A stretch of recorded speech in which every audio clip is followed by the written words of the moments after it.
I would like to see at least a robust sector of society where we apply the ideas of science, open source, and collaboration.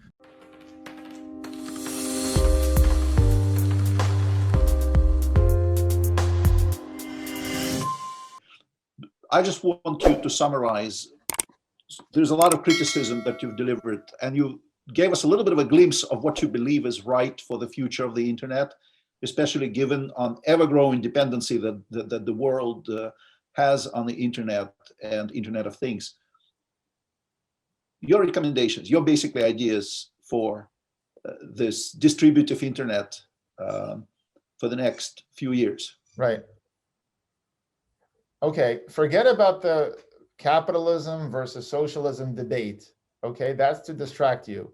Think about competition versus collaboration.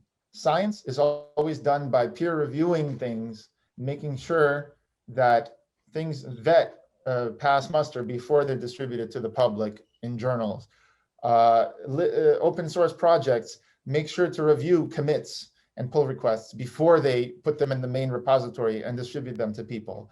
Science and open source and Wikipedia has talk pages before they put it out to everybody.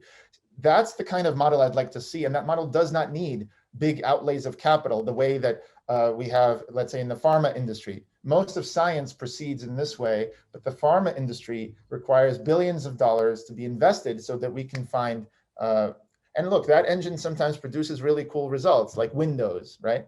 But those results in the long term are supplanted by open projects like Linux and so on. So my point being that I would like to see at least a robust sector of society where we apply the ideas of science, open source, and collaboration to things like drug research, eliminating, instead of having patents, having patent left, where you have to give away your patents if you start using even one of the patented technologies, the open source movement.